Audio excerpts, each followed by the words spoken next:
आदमी ने जैसे ही बक्सा खोला उसके दिल की धड़कनें तेज हो गई। उसे लगा था कि पिता ने शायद कोई बड़ा खजाना छोड़ा होगा, लेकिन अंदर से तो बस एक पेंगुइन की मूर्ति निकली। एकदम से उसका मूड ठंडा पड़ गया। उसने मूर्ति को लापरवाही से मेज पर पटक दिया, लेकिन जैसे ही वो मुड़ा उसे लगा मूर्ति ने पलक झपकाई है। वो दोबारा पलटा और उसकी आंखें फटी की फटी रह गईं। मूर्ति की जगह असली का जिंदा पेंगुइन खड़ा था। वो अभी भी समझ नहीं पा रहा था कि ये सपना है या हकीकत। उसने उसे उठाया और पेंगुइन ने स्वागत में एक ताज़ा तोहफा दे दिया। उसकी खुशबू ऐसी कि आदमी का मन हुआ उसी वक्त लौटा दे, लेकिन काम पर देर हो रही थी तो उसने पेंगुइन को बाथटब में डालकर जल्दी जल्दी निकल गया। उसके जाते ही यह छोटा मेहमान नल घुमा बैठा और रात को जब वो घर लौटा तो दरवाजा खुलते ही पूरा जबरदस्त झटका। सीधे चेहरे पर पानी की लहर। अंदर कदम रखते ही वह दरवाजे से लटक गया जैसे कोई शो पीस हो। ऊपर से पेंगुइन ने एक और गिफ्ट दे दिया ताकि हालात और भी सुहाने हो जाएं। परेशान होकर उसने एनिमल सेंटर को कॉल किया, मगर उन्होंने साफ कहा कि ये उनका मामला नहीं है। उस छोटे चिपकू मुसीबत खोर को देखकर उसे लगा कि उसने अपने ही हाथों से आफत पाल ली है। अगली सुबह पेंगुइन ने एक अजीब सी आवाजों वाली अलार्म क्लॉक बनकर उसे जगाया। वो तंग आ चुका था। उसने पेंगुइन को बाहर लात से निकाल दिया, लेकिन वो दरवाजे से चिपक कर वहीं बैठा रहा। तभी उसकी नजर एक फूलदान पर गई और उसके दिमाग में आइडिया चमका। उसने फर्श पर पानी गिराया, फिर पेंगुइन को धक्का देकर बाहर कर दिया। लगा अब पीछा छूटा, लेकिन जैसे ही वो बाहर निकला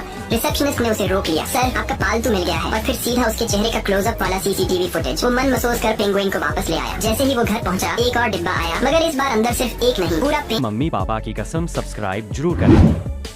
पेंगुइन गैंग था। घर सेकंड्स में बर्फीले चिड़ियाघर में बदल गया। इतने में डोरबेल बजी। आज उसके बेटे का जन्मदिन था और उसने गिफ्ट तक तैयार नहीं किया था। वो कोई बहाना ढूंढ ही रहा था कि तभी एक पेंगुइन दरवाजे से झांक गया। उसका बेटा खुशी से छलांग मारने लगा। Dad, best birthday ever. उसे भी मजबूरी में मुस्कुराकर ये दिखाना पड़ा कि ये सब उसने ही प्लान किया है। उसकी एक्स वाइफ तक का चेहरा नरम पड़ गया। धीरे धीरे उसने नोटिस किया कि पेंगुइन चार्ली चैपलिन की फिल्में देखकर झूमते हैं, तो उसने उनके लिए पूरा मूवी टाइम सेट कर दिया और एक बेबी सिटर रखकर पार्टी में चला गया। लेकिन उसके जाते ही बेबी सिटर ने गलती से रिमोट पर बैठकर चैनल बदल दिया। टीवी पर जैसे ही सी लायन दिखे सारे पेंगुइन दहशत चारों तरफ भाग खड़े हुए। बेबी सिटर भी डर कर भाग गए। पेंगुइन फर्श पर सुगंध को सूंघते सूंघते सीधे पार्टी तक पहुंच गए। वहीं पॉप मस्ती में डूबा हुआ था। पेंगुइन ने बर्फ की बाल्टी गिरा दी। फिसलते हुए पानी पर पूरे हॉल में हाहाकार मचा दिया और सीधे पॉप तक पहुंच गए। पॉप को उन्हें चुपचाप समेट कर वहाँ से भाग कर घर आना पड़ा। घर पहुँचते ही वो गुस्से से उबल रहा था, लेकिन पेंगुइन सिर झुकाए मासूम शक्ल में उसके सामने खड़े थे। उनकी वो बेबस प्यारी सी शक्ल देखकर उसका गुस्सा पिघल गया। धीरे धीरे ये छोटे छोटे पंख वाले उसके दोस्त बन गए। रोज उसके साथ टहलने जाते, उसके साथ लहरों की तरह झूमते नाचते। उसने तो घर को ठंडा सा विंटरलैंड ही बना दिया था। और इन्हीं पेंगुइन ने उसकी बिखरी हुई फैमिली को फिर से जोड़